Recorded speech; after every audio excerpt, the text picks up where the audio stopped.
First thing I want to do is I want to work on me. I want to work on personal development. And that's my hydration, my vitamins, my mushroom coffee is actually for cognitive functions. And then I want to sit down and then I read as I'm drinking my coffee. And then I sit down with Dr. Joe. That's all personal development.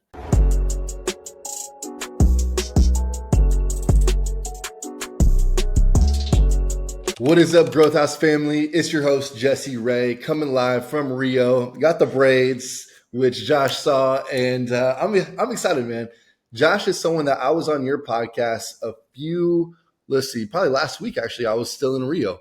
Yep. And we had a great conversation talking about house hacking, and you're someone who's been in the mortgage industry for over 20 years, Neo Home Loans, and you have an amazing podcast. People go check it out. It's called Infinite Financial Freedom. Right in line with what you guys are trying to achieve. So with that being said, Josh, let's just start right here. What does life and your current rental portfolio look like, just to give people kind of a background on what life is like right now for Josh?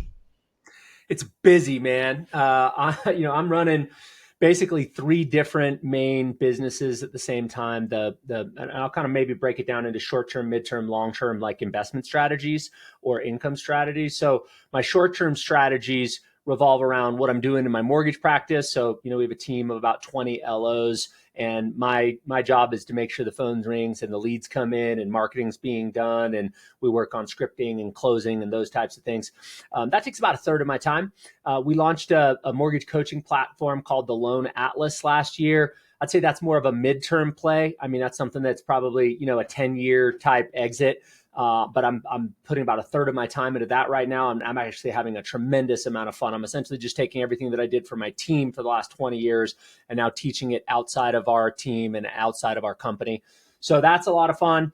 And then, we have we have a flip business. So I think we have 7 or 8 flips right now that we're doing remodels, everything from paint and carpet to complete remodels and flips. We also run private money, so we do a private money business. And then we have our long-term portfolio, which my mom and I started buying investment properties in about 2000. And we were too stupid to sell any of those properties. And as it turns out, properties are worth more 20 years after you buy them. So that works really well. We talked about in our first conversation together that construct that I learned from Robert Kiyosaki around escaping the rat race, right? So the goal very early on was, how do I create enough passive cash flow so that I can escape the rat race, and then I can just spend my time doing things that I absolutely love to do. And I'm happy to say this last couple of years has been that journey. I've been able to just say, nope, that's not fun for me. That's not in my genius zone. That's too, I hate myself in the morning when I wake up and I see that in my calendar and it's gone. So lucky to be at that place. That's amazing. I want to dive into that right now, because I think I was sold this dream of get that passive income. 10K would, for most single guys, would be cool in your 20s. And then after that, go do whatever you want to do. Go travel, go sit on the beach. But then it's like, okay, that's it. That was the end goal. So I think people don't realize, like, that's when life really starts, is once you hit that passive income number. So then you can go do what you want to do, be in that zone of genius, take the different roles that actually fire you up every single day when you wake up in the morning, because you're busy, but you actually love it at the same time. And I'm curious, what kind of roles are you playing in these companies? Were you one of the co-founders? Are you like a president of these companies? Walk me through that. Yeah, I'm one of the co-founders of Neo Home Loans. I've had a production team that I've been growing inside of Neo Home. Neo's only been around for about 3 years, but I've been growing my team for the last 20 years. So, I'm really acting as CEO of my production team. I'm an advisor and one of the founders for Neo. I'm running with a realtor and builder partner of mine, the flipping and the private money businesses. And then, my mom and I and our team now, we've got a manager and a maintenance person and a paralegal and other contractors run our long-term stuff. So to your point, in 2014, so I'd have been 36 at the time. I was so burned out of the mortgage business. I barely escaped the Great Recession without losing. We had 57 single family homes and condos at the time. And I was within, just an inch of losing everything and having to file bankruptcy. And unfortunately, a lot of people didn't make it through that time, but I did barely. And I remember the fight out of that Great Recession to 2014. I finally paid off my house. We refinanced a lot of those loans. The blessing of the Great Recession was mortgage rates went down. So we were able to refinance a lot of those properties. We created more cash flow. So by 2014, I was really essentially out of the rat race then. But it wasn't the lifestyle that I wanted to live out of the rat race, right? There's different levels of out of the rat race lifestyles. And we took a 90-day sabbatical, Jesse. And I will tell you this, after 90 days of sitting on my ass, I had a 2-year-old daughter and a 3-year-old son. We were in Thailand for 90 days, myself, my wife, our 2 kids. I will tell you this, after 90 days of not having a real purpose, because I wasn't sure what I was going to do. My wife and I were having conversations about, maybe we just sell all this shit, move to Thailand, renounce our citizenship, and they can go screw themselves for all the taxes we owe, right? And we didn't do that. But what I realized was life, there's an energy of life, like that humans were created to serve. Humans were created to help. Humans were created to build. And when you don't have that purpose, there's a real void. There's a real lack. So to your point, the lesson I took away from that was, no, the game isn't to escape the rat race so you can sit on your ass and get fat. The game is to escape the rat race so you can do whatever the hell you want to do with your time, and you can build and scale from there, because now what's free is your time. Like, my time is mine. I get to choose what I engage in and what I don't. So true. There's so many ways I want to take this. I think you just mentioned about your purpose, and there's a quote that you have. It's kind of one of the key principles surrounding your life, and it's your priorities dictate your purpose. Walk me through that a little bit more. I think people get stuck in a program. I know it was true to me at certain times in my life, where we wake up in the morning and we grab our phones and we do the same things and we eat the same things and we have the same exact experiences and we meet the same people at the office and we have the same conversations. And basically, you could lay your last 12 months over your next 12 months. And so many people we know, probably not you or me anymore, Jesse, but at one time I was definitely fit this. The last 12 months of my life looked a lot like the next 12 months of my life, because I was doing the same things over and over and over, expecting a different outcome. And weird, that different outcome didn't happen. So one of the things that has always been a hallmark of my success, like I don't think of myself as somebody who's like very, very high end intelligence or has.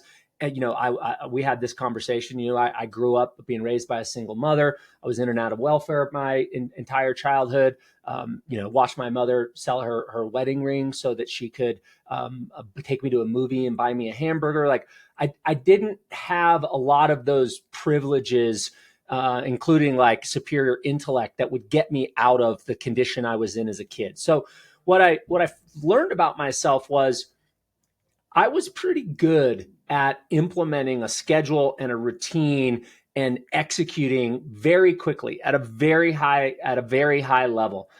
Jim Rohn has that expression, law of diminishing intent. And it says that the longer it takes you to execute or put something into action or to take it and teach it to somebody else from the time you learn it, the less chance that you will ever do anything with that piece of information. Because emotionally, the energy, that's like, oh, that's a great idea. And then a week later, there's no emotional charge to that. So the quicker you can go from idea to implementation, the more successful you'll be, period. And that I don't know if it was developed. I don't know if it was learned. Maybe I just didn't like buying groceries with food stamps, but there was a burning desire for me to advance my economic status, my lifestyle, my living standards.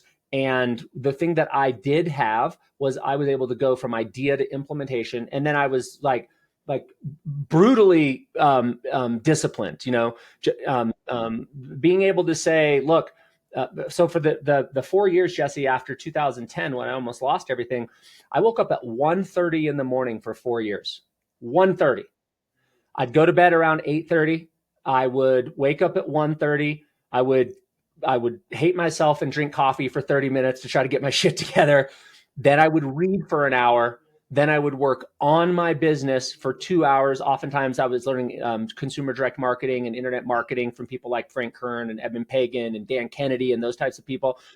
And then I would go to the gym, and then I would be in the office before everybody else, and then I would work till 5 o'clock, and then I'd come home and I'd spend an hour and a half walking, with my wife talking, and I'd go to bed. And I did that for legitimately 4 years. That's just what it took. Like, it took that kind of insane discipline to burn out of that and not lose all those properties and lose everything I built. So if to the extent that I've had success, I owe it to going from idea to implementation immediately, and from executing my daily routine and rituals just with insane consistency. So the first thing for me in the morning is hydration. Like, I got to get my body rolling. So, and I'm 46, and I expect a lot out of my body. So I start with a very intentional hydration routine, which is some vegetable juice, a bunch of vitamins. I love Laird Hamilton's and Four Sigmatics mushroom coffee. I'm a coffee lover, and the more mushrooms, the better. These aren't the fun mushrooms, by the way. These are the brain function, cognitive functioning mushrooms. We'll do a different podcast on the other mushrooms. But I've created that routine in the morning between my hydration, my vitamins, my coffee, and then I read for 30 minutes. When I'm done with that, I just feel like I'm on top of the world. Like, I'm in my peak state. I then sit down. I started following Joe. Oh my gosh! Now my brain just totally went. Dispenza. Yeah, thank you. My office mate next door is like, Dispenza, you idiot. Joe Dispenza's meditations about 4 years ago. And so I sit down with Dr. Joe for anywhere between 30 and 60 minutes every morning. And then I work on my business for an hour. And then I go to the gym for an hour. After the gym, and I put in my house a couple years ago a cold plunge and a sauna. So I do the little hot treatment, little cold treatment. And man, I'm telling you what, like, if you nail that, if you nail your morning ritual by 8 a.m., you're just indestructible. Like, you've made a clear statement to the universe that this is how this day is going to go. It's going to be awesome. I'm in control, not you. And here we go. Conversely, you wake up, you look at the phone, you get pissed off, you see something on social media that puts you in a tailspin, and there you go. You're repeating the pattern of the past 12 months. That's going to bring you the same results in the next 12 months. I love that breakdown. I think a lot of people have this idea right now where it's like, no, just get up and go straight to work, which, I think it works for different types of people. But in addition to that, a lot of people don't understand what it takes to actually stay disciplined for a period of time. Like, I think 75 hard is something that's really popular right now. And that's, Yep. it's good, 75 days of this. But like you said, it was 4 years of grinding. And so would you look back and say that you could have done it a different way? Or do you think that's really what it took to get out? I don't know. That's a really great question. I've never really considered that question.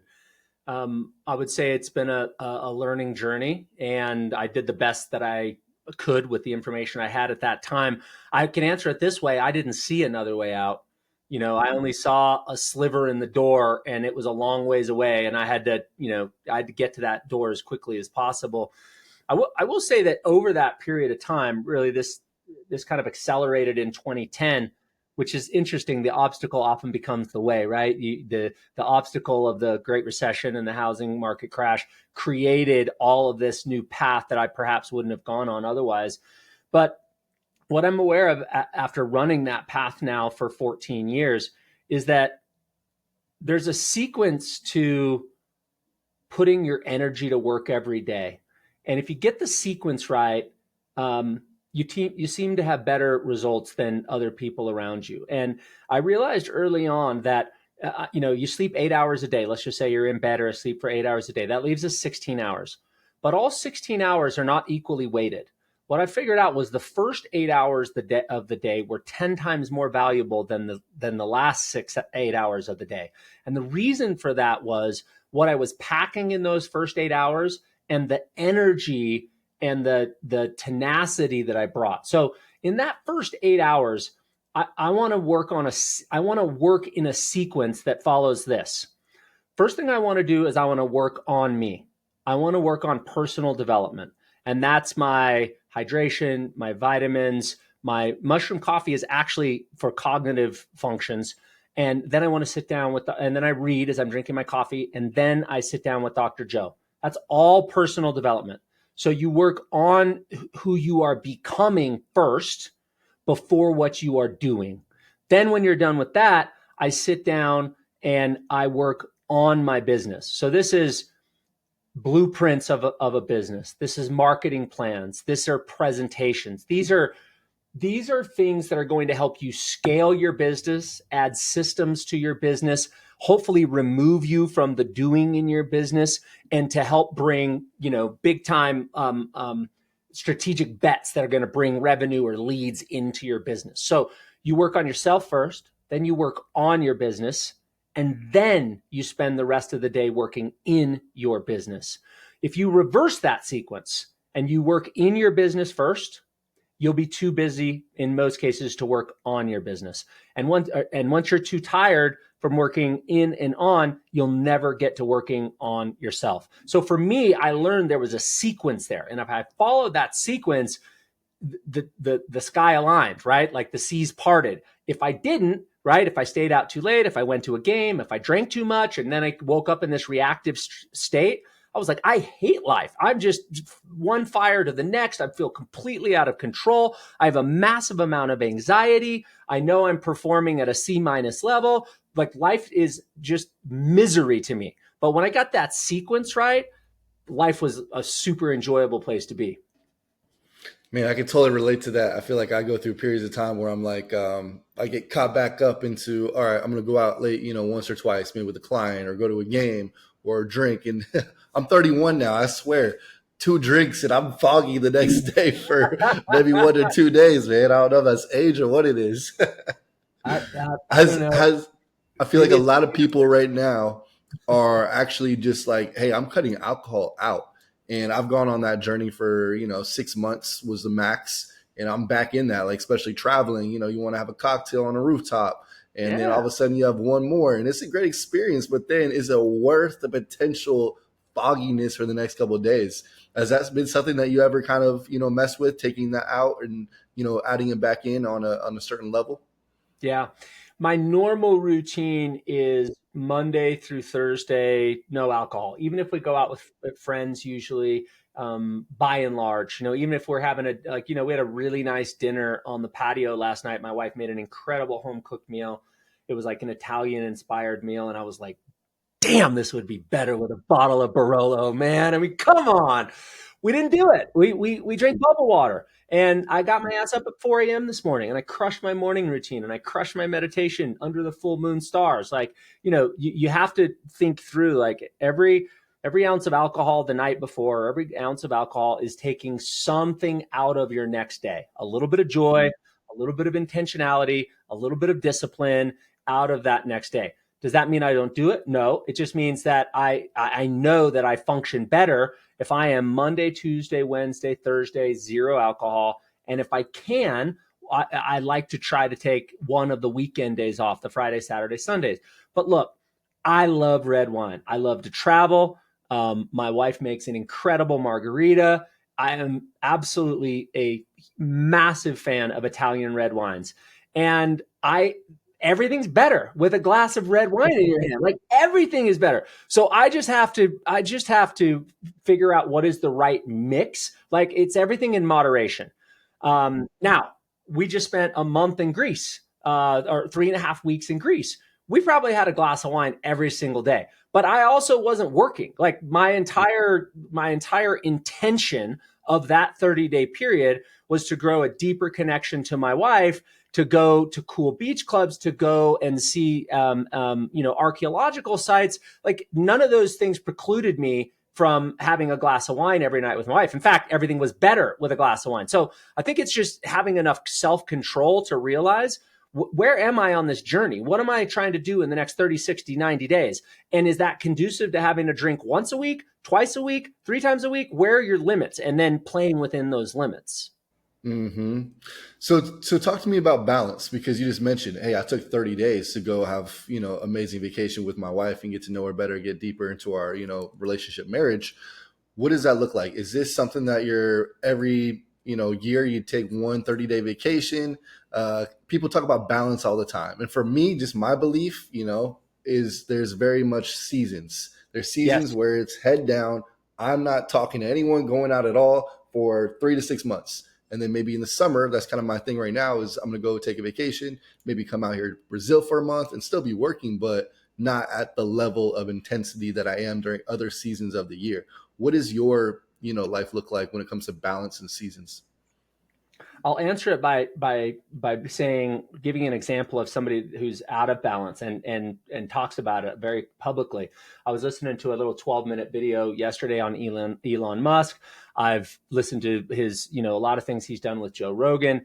I've read some of the stuff that have been written about his history and his tendencies. And one of the things that struck me was he said, people wouldn't want to be me if they actually lived my life. In fact, I'm not sure most of the time that I want to be me. And he is so driven. His mind will not stop. That he talked about when him and his brother moved out of their first out of their parents' house, they could either afford an apartment or an office. So they decided to rent an office, and they both slept on the floor of the office. And then they only had one computer. So one would code for 12 hours and the other would code, like, crazy, right? The guy was just born this way, a different driven human. But in his own realization, he realizes, I'm not sure I want to live this life, right? So I think you have to think through, like, is that, for me, from 2010 to 2014 felt like the right thing to do. Just balls to the walls. And I was completely out of balance. But then that gave me the ability to take 90 days off and go way out of balance the other way. I had one phone call and had maybe 3 text messages that were work related in 90 days. I was off. And then I realized, well, this isn't making me happy either. So now when I came back, I was back on purpose. I realized that I had to serve. I was hungry to get back into it. So to your point, that season of being out of balance, followed by another season to be out of balance, and then you'll find a more normal, perhaps, place in between. The one tip I'll give you on that is, ask for permission if you're in a relationship with somebody. Say, honey, I have a vision, or I think I can accomplish this, and I'm a little scared even telling you about it, honestly, because it seems so big to me. In order to do it, I think this is what I would have to do for the next 90 or 120 days. But then we could do this or have this together. What do you think? Right. And I mean, every spouse is different, I guess, but my wife would always be like, that's incredible. Like, I think you should do it. How can I support you? And now you have that permission. But I also have set myself a ripcord. Like, I'm going hard for 120 days. And trust me, she's not going to let me get to 126 days. She is going to pull the ripcord at day 120. So I better get it done, and it better be done by that date. So for me, that works really well. That's a key right there for anyone listening in a relationship. I think that's gold. I want to pivot into financial freedom. What does financial freedom mean to you?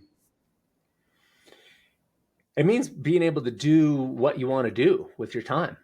And and when I think about financial freedom, I certainly don't think that comes with any less work. It comes with, for me, doing the work that I enjoy to do. So, we started Neo Home Loans about 3 years ago, and I spent 2 years just working insanely hard to get the organizational structure up and get that company up. And we went from zero to a trajectory of $3 billion a year in production for the company in 2 years. We were the fastest growing mortgage company in the country at that period of time.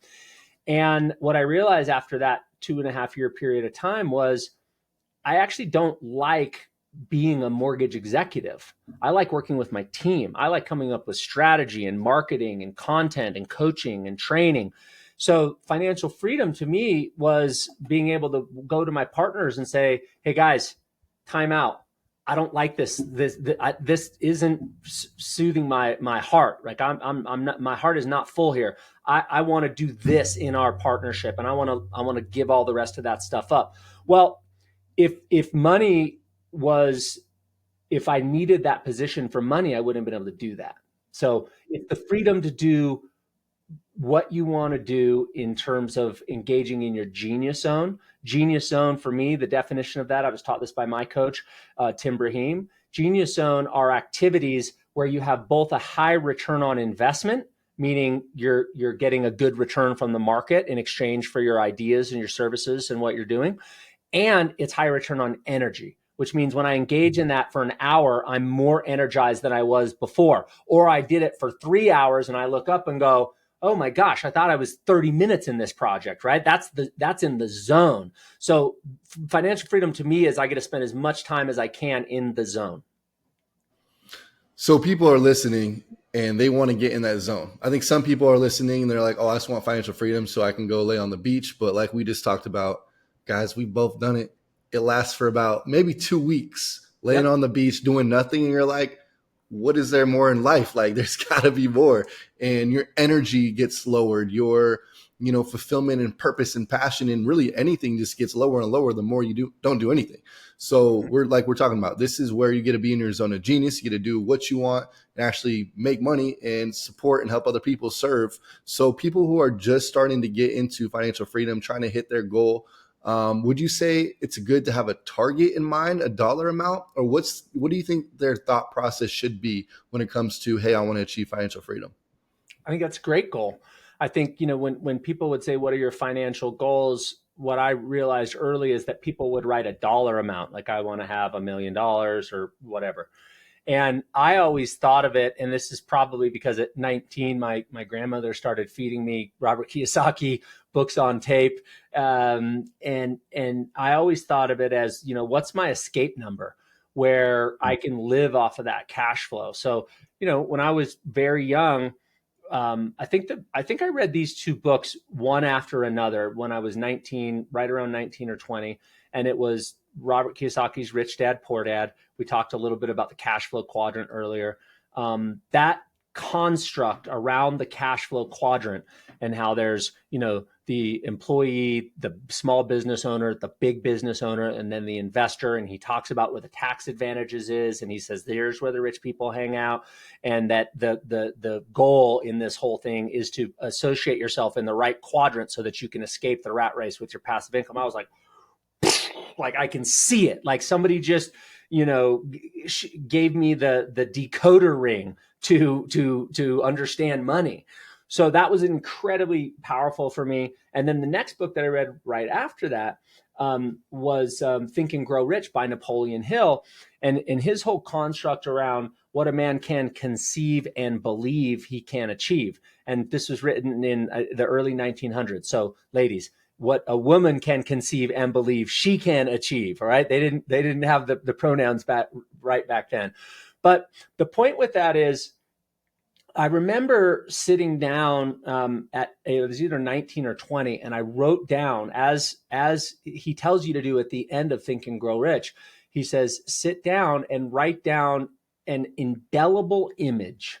Indelible means unbreakable. Like once you've seen it, you can't unsee it. An image so clear that it is indelible of where you are going to be in your life at a certain period, a future period in time. And I remember sitting down and writing that down. And it was all about, Jesse, I wanted a certain amount of cash flow per month. That cash flow is going to be generated. And I remember writing, I would have 100 rental properties. And I remember at that time, we had just bought our first rental property. Maybe I converted an owner occupied into a rental property. And I remember writing that indelible image down. And I wrote it down. I took the 2 hours, I folded it up, I put it under my in the bottom of my sock drawer or whatever. And I thought to myself, well, that was stupid. That'll never happen. But I did it. And he said, you come back to that and you revisit that and you revisit that. And the crazy thing was, this was like I think at the time I wanted to have this accomplish these things by the time I was 50. Well, the crazy thing was, Jesse, 14 years later, I had accomplished almost everything in that entire list that I wrote down. So Yes, I think that when I think about what success means to me, it is the cash flow. It's not the, the net worth or the dollar amounts in an account. That's exactly what I ended up doing. Those were two instrumental books into my journey in financial freedom.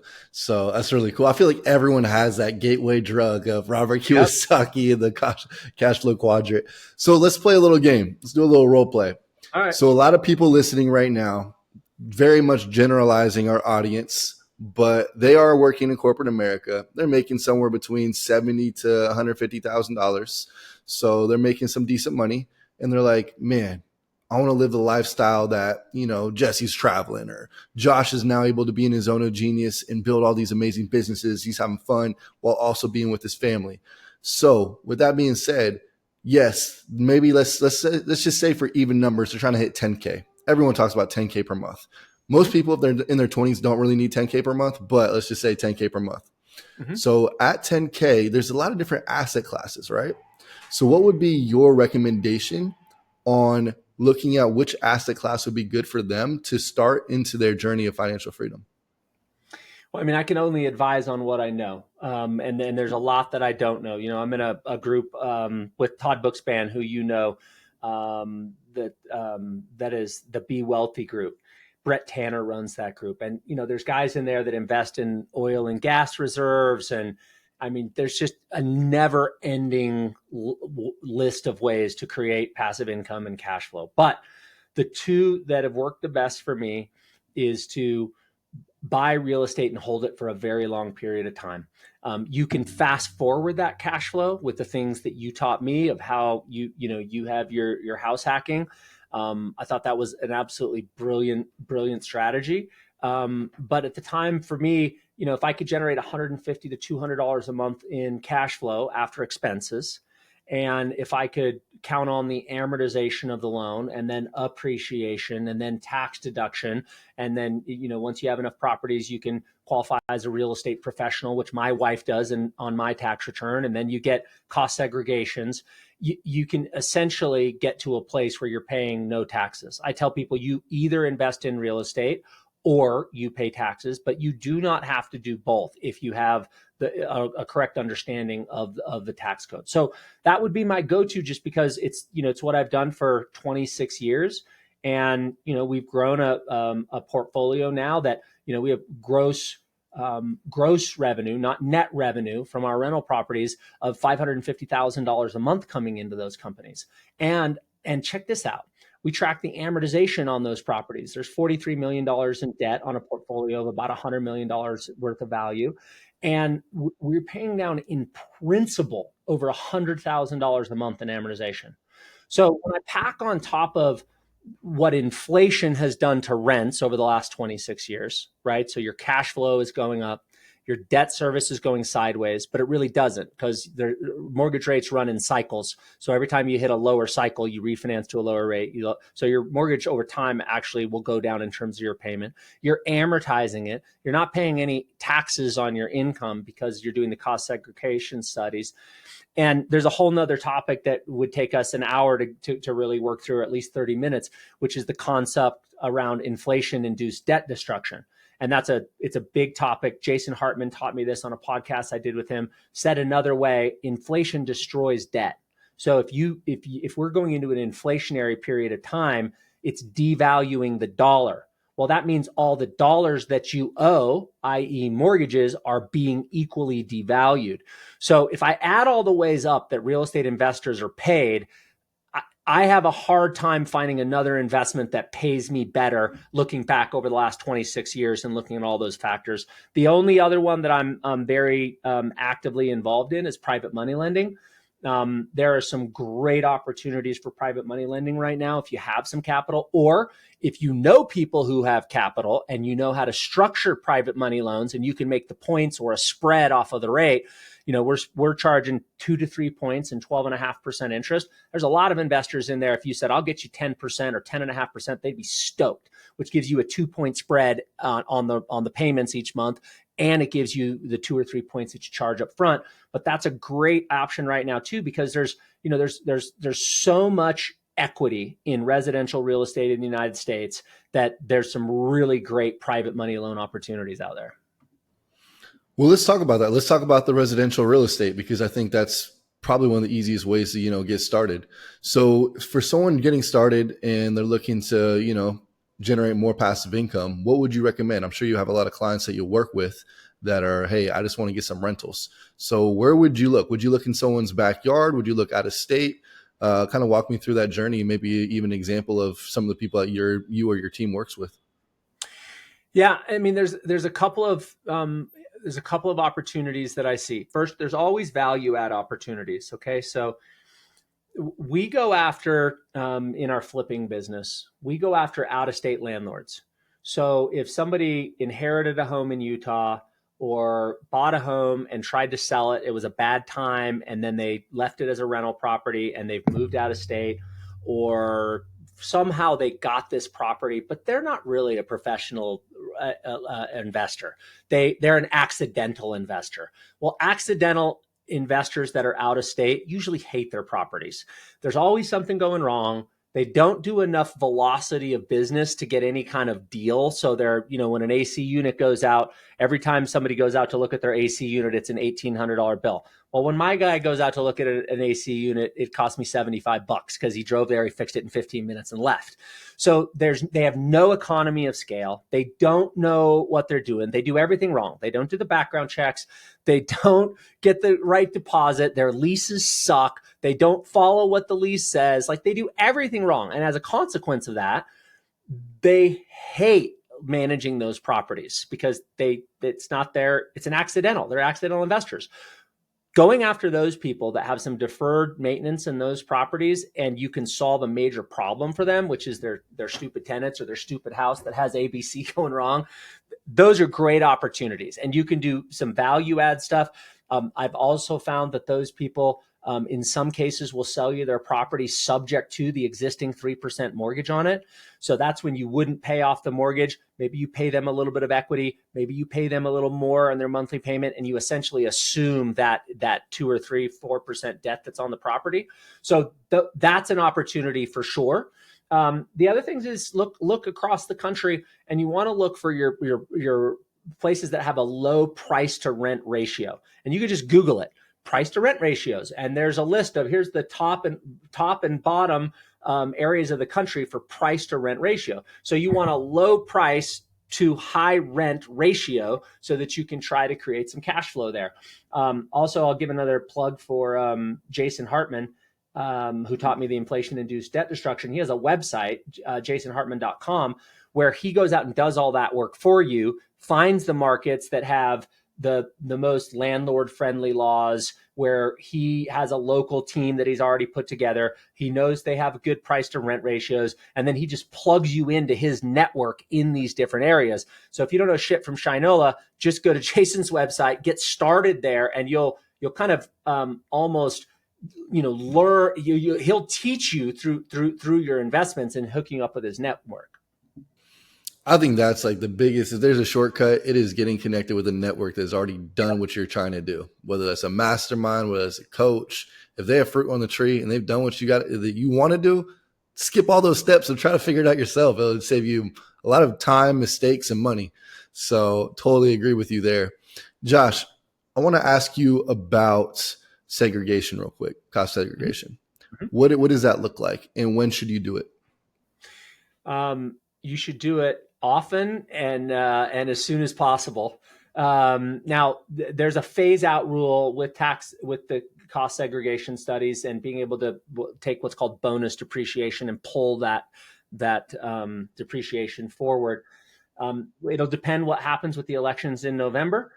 If that gets extended, likely if Trump goes back into office, he will reiterate the tax cuts the tax programs that he put in 2017, 2018.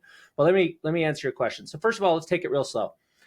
Depreciation is a phantom write-off. Essentially, the government says, look, if you own a commercial building, we're going to allow you to devalue or depreciate, take a write-off on your tax return, the value of that building over, it's 39 and a half years, I believe. Residential is 27 years. I might have that backwards. It might be 27 and a half and 39, but give or take. Residential is about 27, commercial is about 39 years. So it's like a straight line item deduction. You get, if you have $1 million building, divide it by 39, and essentially you get to take that amount of depreciation over the life of the ownership of that property. Well, when the Trump tax reform went in, and I forgot what it is, I think it's called the Tax and Jobs Act, Tax Cut Jobs Act, something like that. When that body of legislation was passed, what they said was, well, wait a minute, a building, all pieces of the building, all materials of the building aren't created equal. In other words, the sheetrock and the steel is 39 and a half year property, but the carpet and the elevator and the windows, these things maybe are 10-year property or 5-year property. So basically what a segregation study is they go into your building and they say, okay, here's the value of all the build. If you've ever seen a cost breakdown in like a construction, like it's a spreadsheet with every component that it would take to build that building. And then what its economic lifespan is. Is it 5, 7, 10 year or greater than 15-year property?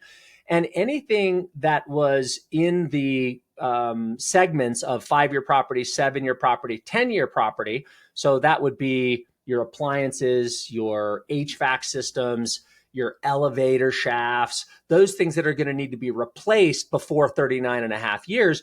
You could pull that depreciation instead of straight lining it over 39 and a half years. You could take the entire deduction in the year that the building went into service, meaning you started renting the business and generating rental income. So, okay, what does that look like? Well, in 2022, we bought a medical office building in St. George, Utah. It was $12.3 million. And the first year tax deduction, because of the segregation study and what they call that bonus depreciation, pulling it forward, resulted in a $4.2 million tax deduction. So what that means is, and you have to qualify for this. There's a designation in the IRS code called a real estate professional. Doesn't mean you're a realtor. It means you're a real estate professional. You're actively involved in management and operating your own rental properties. If you qualify for that, which my wife does because she's full-time in that business, then I can take all of that tax deduction in 1 year. And if I didn't make $4 million in income this year, I can take that, I can roll it forward. So next year I can use it. You just have to buy more buildings than you have income, and you either invest in real estate or you pay taxes. That's a good way to end it. Either buy real estate or pay taxes. Josh, as we wrap up, people are going to want to reach out to you. So before I want you to say, what's the best way to reach out to you, Josh? When people reach out, Growth House is very much a go-giving community, meaning you brought value to us. You came on here to spend an hour with us. You had me as a guest on your podcast. So we want to provide value to you. No one's going to reach out and say, hey, Josh, can I pick your brain? If they do, I'm blocking them.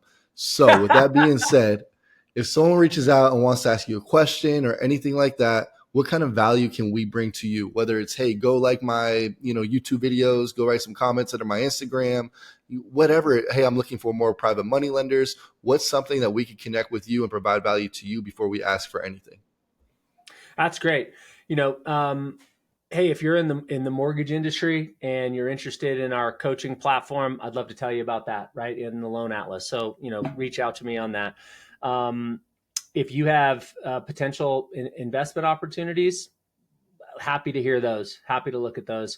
I think those are probably the main two things, Jesse. I mean, I can't think of anything else I could really ask for the community unless you have something in the realms of real estate investing, some loophole, something that you discover that kind of changed your perspective that you want to share and teach me. I'm all ears. I'd absolutely love to hear from you and connect with you. The nice thing about having the name Josh Mettle is there's not a lot out there.